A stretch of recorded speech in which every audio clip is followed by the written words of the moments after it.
জ্ঞানীকে যদি ওয়াজ করতে দেওয়া হয় আর জ্ঞানীর কথা যদি মানুষ শোনে তাহলে আমাদের মূর্খতার ঝুলি বেরিয়ে পড়বে। যত পারো মিথ্যা প্রচার করো আর জ্ঞানীদের থেকে মানুষকে সরানোর চেষ্টা করো। জ্ঞানীর ইমামতি থেকে মুক্তাদিদেরকে সরাও, জ্ঞানের খনি থেকে মানুষকে বঞ্চিত করো, ততই আমাদের মূর্খে সেই নৈরাজ্য চলতে থাকবে। তাবেদারি করতে হবে জ্ঞানের না মূর্খের? চিল্লে বলুন, জ্ঞানীর না মূর্খের? ভাই আজকের সমাজ ব্যবস্থা এমন জায়গায় পৌঁছে গেছে, জি ভাই জ্ঞানীর কথা শোনা যাবে না, জ্ঞানীর ইমামতি করতে দেওয়া যাবে না। জি চোখ ছোটা লোক ইমামতি করলে পরে আমাদের মাতব্বরি চলবে না। মূর্খ যদি ইমামতি করে তাহলে আমাদের মাতব্বরিটা ভালো চলবে। হযরত লোকমান হাকিম তার বেটাকে বলেছিলেন, হে বাবা ছেলে, দিনের জন্য তোমার উপরে যত মুসিবত আসে তুমি ধৈর্য ধরো। সুবহানাল্লাহ বলে বাপ হয়ে বেটাকে এই উৎসাহ দিচ্ছেন, ওয়া'মুর বিল মা'রুফ ওয়া নাহা আনিল মুনকার, সৎ কাজের আদেশ করো, অন্যায় অসৎ কাজে নিষেধ করো। প্রিয় ভাইরা আমার, সৎ কাজের আদেশ করাটা সহজ, কিন্তু অন্যায় কাজে নিষেধ করাটা বড় কঠিন। সৎ কাজের আদেশ করলাম, মানুষ কাজে লাগাতে পারলো আলহামদুলিল্লাহ, না যদি লাগায় তাতে যিনি আদেশ করেছেন তার উপরে ক্ষোভ দুঃখ অভিমান আসে না। কিন্তু অন্যায় কাজের নিষেধ করলে মানুষ সেটিকে সহজে হজম করতে চায় না। উপরন্তু অন্যায় কাজের নিষেধ করলে মানুষ ওই নিষেধকারীর উপরে বিশুদ্ধার করে। ঠিক কিনা একটু জোরে বলবেন? ঠিক ঠিক ঠিক ঠিক। তো হযরত লোকমান হাকিম জানেন যে আমার বেটা যখন অন্যায় কাজের নিষেধ করবে তো স্বাভাবিকভাবেই মানুষ আমার বেটার উপরে ক্ষিপ্ত হবে। তিনি জেনে বুঝে নিজের বেটাকে বিপদের দিকে ঠেলে দিলেন। সুবহানাল্লাহ বলে, আর একটু জোরে বলে। আবার একবার কথাটাকে মাথায় নেন, তিনি জেনে বুঝে তার বেটাকে একটা বিপদকালীন পরিস্থিতির দিকে ঠেলে দিলেন। হে বাবা ছেলে, অন্যায়ের নিষেধ করো। এরপরে বললেন, শোনো বাবা, তুমি যখন অন্যায়ের নিষেধ করবে তোমার উপরে সমূহ বিপদ আসবে, সমূহ বিপদ আসবে। ভাই আপনাদের দেখে ওয়াজ করতে ইচ্ছা হচ্ছে, কিন্তু রমজান মাস তো সেই জন্যে বিস্তার কথা বলতেও কষ্ট মনে হচ্ছে। তো আমি সংক্ষিপ্ত আপনাকে আর একটা কথা শোনাবো। কোরআন শরীফে আল্লাহ বলেছেন, কোরআন শরীফে আল্লাহ বলেছেন, লাতাসমাউন্না মিনাল্লাযীনা উতুল কিতাবা মিন ক্বাবলিকুম ওয়া মিনাল্লাযীনা আশরাকু আযান কাসীরা। মানে কি? আল্লাহ বললেন যে তোমরা পৃথিবীতে তোমাদের মালের জন্য পরীক্ষিত হবে, তোমরা পৃথিবীতে তোমাদের জানের জন্য পরীক্ষিত হবে। সবথেকে বড় পরীক্ষা হলো মুশরিকদের কাছ থেকে এবং ইহুদিদের কাছ থেকে, খ্রিস্টানদের কাছ থেকে তোমরা এমন কিছু কথা শুনতে পাবে যেগুলো তোমাদের জন্য কষ্টের কারণ হবে। কথাটা বলছেন আল্লাহ।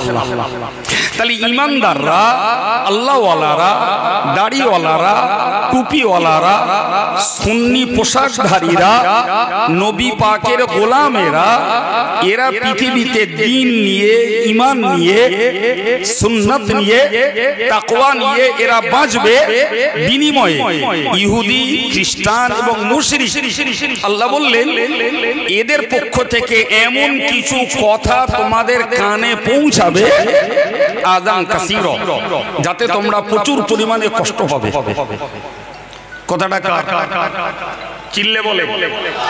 আচ্ছা এই যে আল্লাহ পাক এই কথাটা শোনালেন, আচ্ছা বাবু আমরা যারা ইমানদার মুসলমান আল্লাহর পথে থাকতে চাই, দ্বীনের পথে থাকতে চাই, নবীর তরিকাতে থাকতে চাই, ভাই আল্লাহ পাকের পক্ষ থেকে এই কথাটা আমাদের জন্য কি একটা উৎসাহ নয়? হ্যাঁ না বলেন? আল্লাহই বলছেন যে তোমরা দ্বীনের উপরে থাকার জন্য ইহুদি খ্রিস্টান এবং মুশরিকদের কাছ থেকে কষ্টদায়ক কথা তোমরা শুনতে পাবে। যদিও দুঃখের সঙ্গে বলতে হয় আজকে হকের পথে থাকার জন্য ইহুদি খ্রিস্টান এবং মুশরিকরা যা বলছে সেগুলো তলিয়ে যাচ্ছে, কিন্তু তার থেকেও অনেক ভয়ঙ্কর এবং বিষাক্ত কথা বলছে মুসলমান ভাইরাই মুসলমানদেরকে। চিল্লে বলে তাহলে ও থেকে আমাদের শিক্ষা নিতে হবে। ইহুদি খ্রিস্টান মুশরিকরা তারা যদি অবান্তর কথা বলে আমাদেরকে বিপুল কষ্ট দেয়, তাহলে ঠিক তার পাশাপাশি দাঁড়িয়ে মুসলিম ভাইয়েরাও অবুঝ হওয়ার জন্য তারা কষ্টদায়ক কথা বলতে পারে। এই কথা শুনতে পাচ্ছেন? চিল্লে বলেন, কথা বুঝতে পেরেছেন? রাত জেগে বসে আছেন আর আমি প্রচুর কষ্ট করে এই সময় দিয়েছি শুধু সংগঠনের প্রতিষ্ঠানের স্বার্থে। তো কয়েক মিনিট কথা না বললে আপনাদেরও বসার মূল্য হবে না আর আমারও আসার মূল্য হবে না, নাকি ঠিক না ভুল? তো কথা যদি মনোযোগ দিয়ে শোনেন তাহলে তো আমার বকার স্বার্থ কথা। কি শিখিয়েছি আপনাদের? যে দ্বীনের উপরে হকের উপরে ন্যায়ের পথে আল্লাহ রসুলের পথে থাকার জন্য ইহুদি খ্রিস্টান এবং মুশরিকরা অনেক কষ্টদায়ক কথা বলবে। আমরা বর্তমান প্রেক্ষাপটে দেখছি ওরা যেগুলো বলছে আলহামদুলিল্লাহ মুসলমানদের প্রতিবাদে সেগুলো তলিয়ে যাচ্ছে। জি, কিন্তু মুসলমানরা অজ্ঞতার কারণে, মূর্খতার কারণে, অবুঝ হওয়ার কারণে এমন কিছু অবান্তর কথা বলছে যেগুলো তলিয়ে যাচ্ছে না, বরং প্রতিবাদ করলে তুষের আগুনের মতো ধিকে ধিকে জ্বলে উঠছে। ঠিক না ভুল? আল্লাহ বললেন ওয়াইন তাসবিরু ওয়া তাত্তাকু, যদি তোমরা ধৈর্য ধরো আর যদি তোমরা পরহেজগারিতা অবলম্বন করো তাহলে মনে রাখো ফাইন্না যালিকা মিন আজমিল উমুর, এটাই তোমাদের জীবনের সবথেকে গুরুত্বপূর্ণ কাজ। সুবহানাল্লাহ বলেন।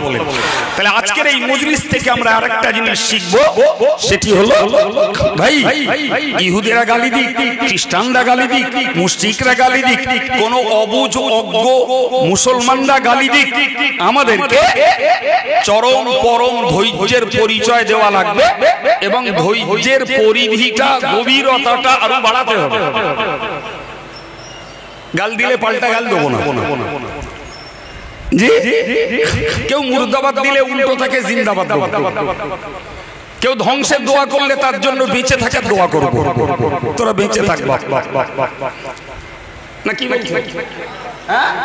কেউ মুর্দাবাদ দিলে তারা জিন্দাবাদ দেবো, তুই আরো বেঁচে থাক, বেঁচে থেকে দেখ তোর মুর্দাবাদ কবুল হচ্ছে কিনা। এই কি বলছে? তাহলে কষ্টদায়ক কথা ইহুদিরা বলবে, খ্রিস্টানরা বলবে, মুশরিকরা বলবে, পর্যায়ক্রমে বর্তমান প্রেক্ষাপটে মুসলমানরাও বলছে, আমরা শুনছি, তার রাজ সাক্ষী দেশের লক্ষ কোটি জনতা। আমাদের কর্তব্য কি বলেছি বাবা? জোরে বলে, সবাই মিলে বলে, ধৈর্য আরো বেশি বাড়াবো, ধৈর্য আরো বেশি। লোকমান হাকিম ওই কথাটাই তার বেটাকে বললেন, শোন বাবা, তুই অন্যায় কাজের প্রতিবাদ করবি, বিনিময়ে তোর উপরে যত হিংসা, যত বিশুদ্ধার, যত কালিমা লেপন করা হবে, তুই ধৈর্য ধর। সুবহানাল্লাহ বলে। তাহলে বাপ হয়ে নিজের বেটাকে বিপদের দিকে ঠেলে দিচ্ছে কেন? অসবির আলা মা আসাবাক ইন্না যালিকা মিন আজমিল উমুর, যত বিপদ আসে ধৈর্য ধর। নিশ্চিত মনে রাখ, তোর ধর্ম জীবনে বান্দা তুই যাই করিস, ধৈর্য তোর জীবনের গুরুত্বপূর্ণ একটি অধ্যায়। প্রিয় ভাইরা আমার, আমি আব্দুল কাইয়ুম আপনাদেরকে ধৈর্যের জন্য উৎসাহিত করছি আর আপনাদের কাছে দোয়া চাইছি, আপনারা আমাদের কর্মী সকলের জন্য আরো বেশি করে ধৈর্যের দোয়া চান। ধৈর্য ধরলে লাভ কে দেবে? আল্লাহ পাক বলেছেন ইন্নামা ইউওয়াফাস সাবিরুনা আজরাহুম বিগাইরি হিসাব। মহান আল্লাহ বললেন যারা ধৈর্য ধরে আল্লাহ পাক তাদেরকে বেহিসাব পুরস্কার দান করেন। আর একটু মন খুলে প্রিয় ভাইরা আমার, ধৈর্যের প্রয়োজন আছে তো? জি, এই প্রসঙ্গে আপনারা ছোট্ট আর একটু কথা শুনুন ভাই। এই যারা ইমানদার মুসলমানদের প্রতি বিশুদ্ধার করে, আচ্ছা আপনাদের কি মনে হয় যে এরা জ্ঞানমূলক ভাবে এটা করে বলে মনে হয়? মনে রাখবেন কোরআন বলছে ওমা ইয়াস্তাবিল আ'মা ওয়াল বাসীর, অন্ধ আর চোখওয়ালা দুটো কখনো সমান না। ওয়ালা যুলুমাতু ওয়ালা নূর, মন দেন, ছটফট করবেন না। ধৈর্য কষ্ট আপনারও আছে, আমারও আছে, আমিও রোজা রাখবো, আপনিও রাখবেন। সুতরাং সবার ধৈর্যের ভিতর দিয়েই মজলিসটা সম্পন্ন হল। কি বলেছি বাবু? আল্লাহ বললেন অন্ধ এবং চোখওয়ালা দুটো এক নয়। আর কি বলেছেন? ওয়ালা যুলুমাতু ওয়ালা নূর, অন্ধকার এবং আলো দুটো সমান নয়। আবার বললেন ওয়ালা যিল্লু ওয়ালাল হারুর, ছায়া এবং রৌদ্র দুটো সমান নয়। একটাও আমার কথা না বলো। কোরআন পড়ছি তো নাকি আমি? কোরআন শরীফে স্পষ্ট আল্লাহ উল্লেখ করেছে। এরপরে বললেন ওমা ইয়াস্তাবিল আহইয়া ওয়ালাল আমওয়াত, আল্লাহ বললেন জীবিত এবং মৃত দুটো সমান নয়। এবার যদি একটু ভাগ করে দেখে নি ভাই, মন দেন, ভাগটা বুঝুন কি কি ভাগ হয় দেখুন।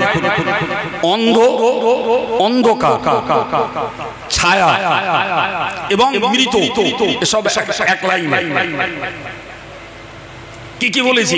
অন্ধ, অন্ধকার, ছায়া, মৃত, এসব কটা এক লাইন। অন্ধ যা মৃত তাই, অন্ধকার যা মৃত তাই। ঠিক পরের লাইনটা হলো কি কি? চোখওয়ালা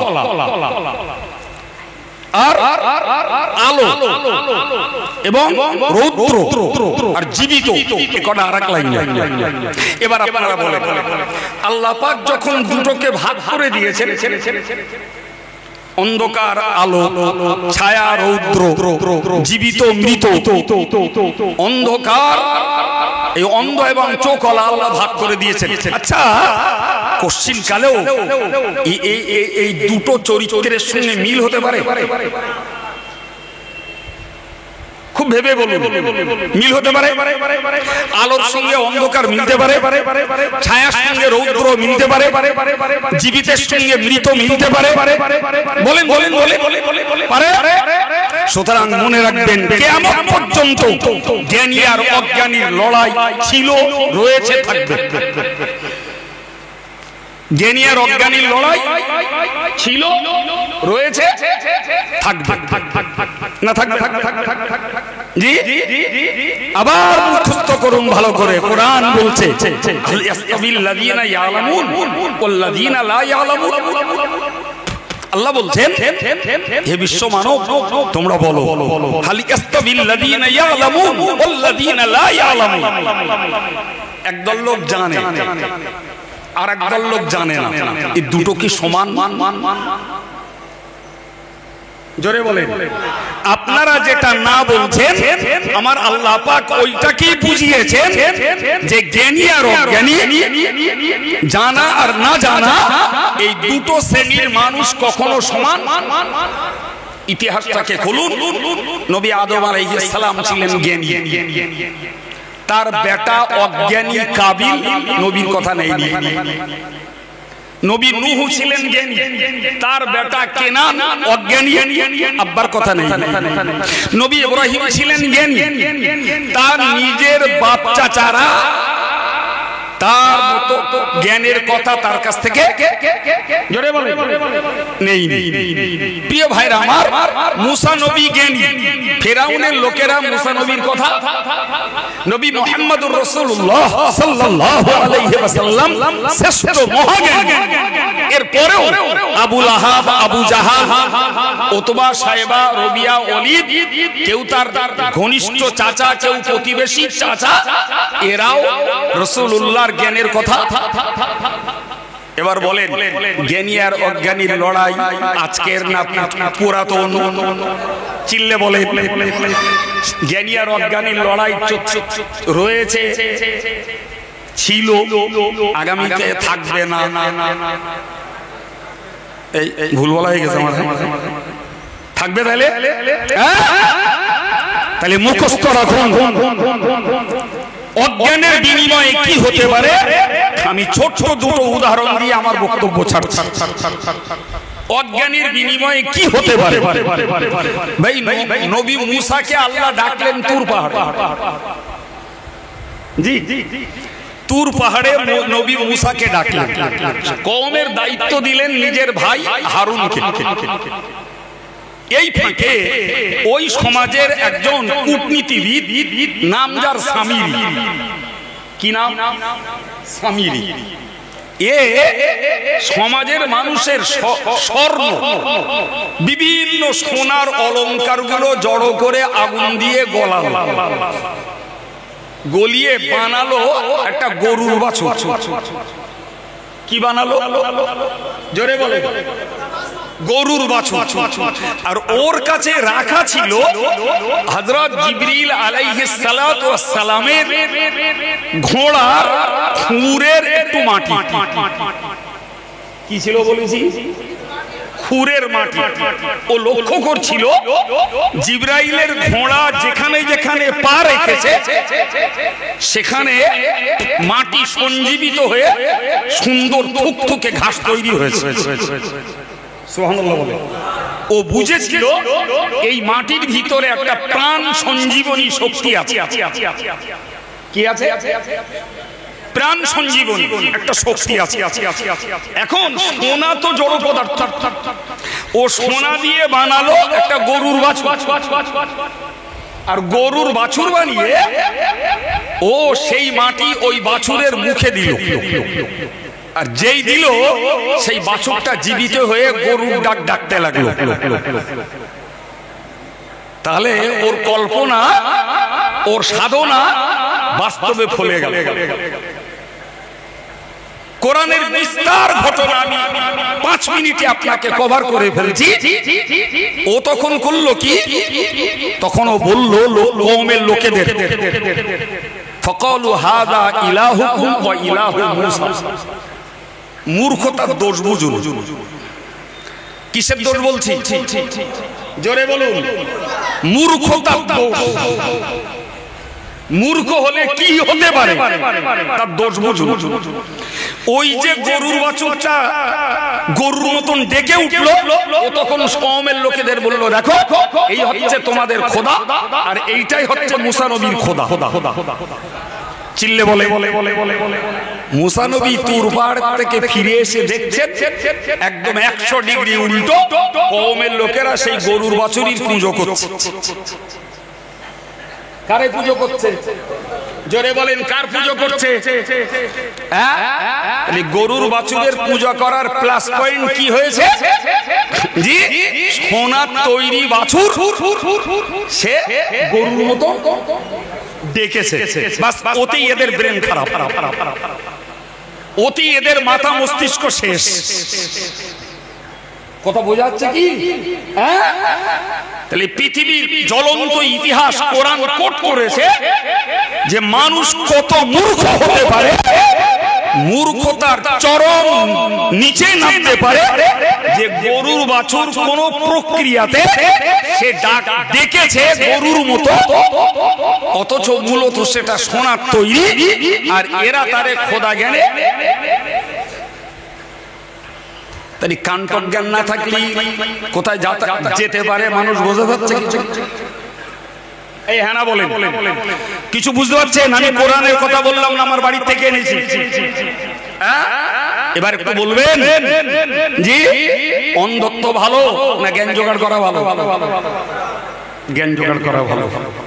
আর একটা কথা বলছি ভাই, হযরত নবী ইব্রাহিম আলাইহিস সালাম তার নিজের বাপকে বলেছিলেন, ইয়া আবাতি লিমা তা'বুদু, বললে হে বাপ, হে পিতা, ওগো শ্রদ্ধেয় আব্বা, লিমা তা'বুদু, তুমি কেন উপাসনা করো? মা লা ইয়াসমাউ ওয়া লা ইউবসিরু ওয়া লা ইউগনি আনকা মিনাল্লাহি শাইয়্যা, এমন কিছু উপাসনা তুমি করছো যে তোমাকে, যে শুনতে পায় না, দেখতে পায় না, তোমার কোনো উপকার করতে পারে না। বেটা হয়ে আল্লাহর খলিল হযরত ইব্রাহিম আলাইহিস সালাম তার বাপকে বাঁচানোর জন্য চেষ্টা করে বলছে যে আপনি এমন কিছুর উপাসনা করছেন যারা শুনতে পায় না, যারা দেখতে পায় না, এবং যে কোনো উপকার করতে পারে না, তারই আপনি উপাসনা করছেন।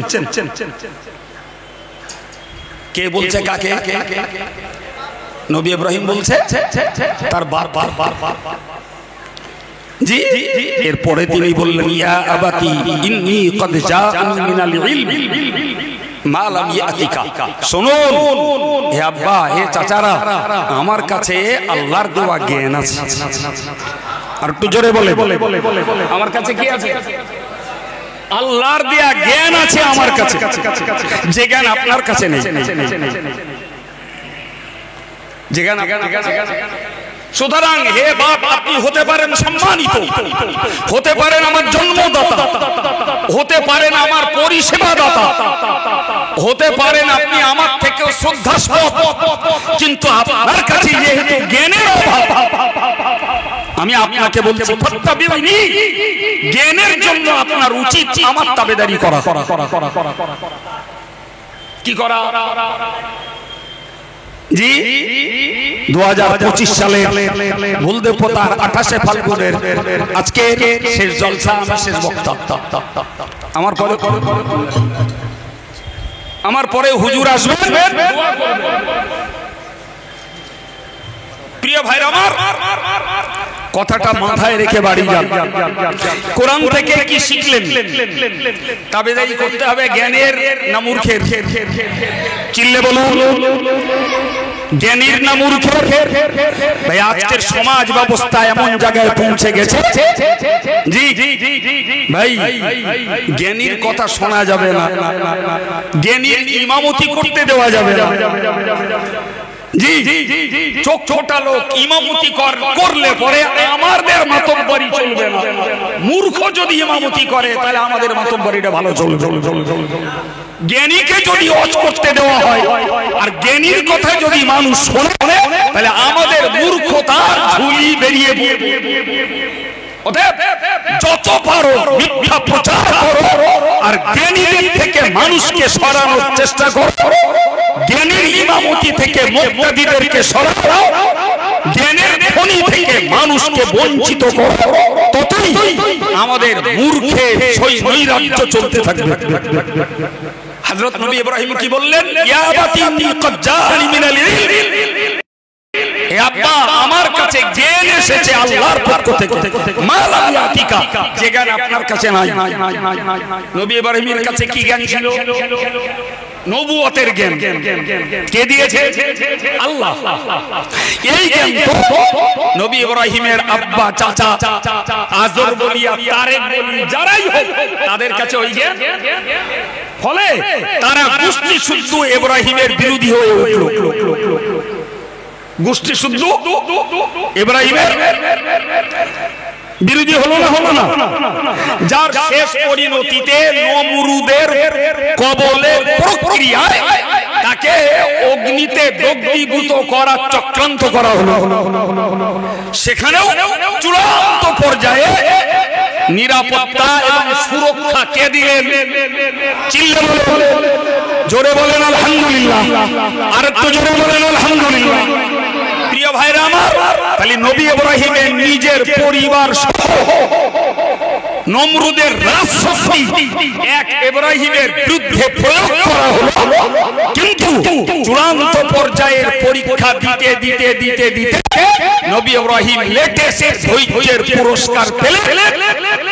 অগ্নিকুণ্ডে 40 দিন কাটালেন আর বেরিয়ে এসে বললেন, আমার জীবনের সব থেকে শান্তির দিন কেটেছে ওই 40 দিন, যে 40 দিন আমি নমরুদের অগ্নিকুণ্ডে ছিলাম।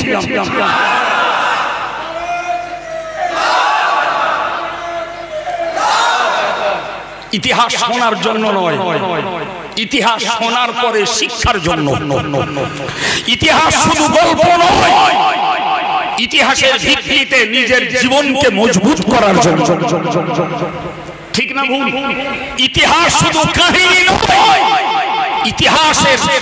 ইতিহাসের বৈশিষ্ট্য হলো সত্যতা। আর এই সত্যতার যারা অনুসরণ করে বিগত দিনে যারা যে পুরস্কার পেয়েছে, পরবর্তীকালে সেই ইতিহাসের ফলোয়ার্স যারা, অনুসারী যারা, ইনশাআল্লাহ তারাও সেই পুরস্কারে পুরস্কৃত হবে। শুধু সময়ের অপেক্ষা। কিসের অপেক্ষা ভাই?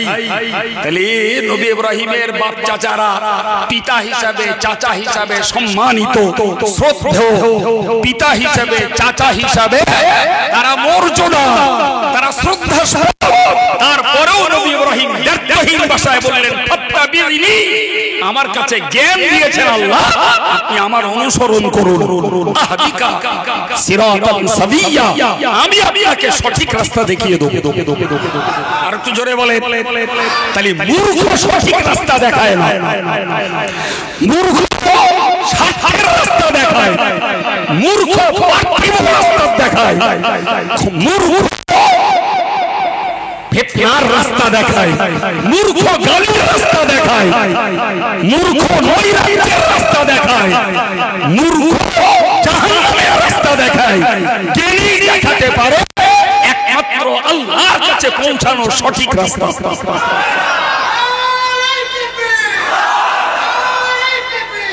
সুতরাং যারা কষ্ট করে, মেহনত করে আজকে বলতে পোতার এই ঐতিহ্যবাহী ৭১তম ইসালে সওয়াবের মজলিসে রমজান মাসে এই রাত সময় দিচ্ছেন, আমি আমার অযোগ্যতার ভিত্তিতে আপনাদের কষ্টের মর্যাদা দিতে কিছু কথা আপনাদেরকে উপহার দিলাম। ভাই আপনাদের বসে থাকা কি লস হয়েছে মনে হচ্ছে? হ্যাঁ, মজবুত করুন কল্পটাকে, দিলটাকে মজবুত করুন। আমি ধৈর্য ধরব, জ্ঞানের অনুসরণ করব।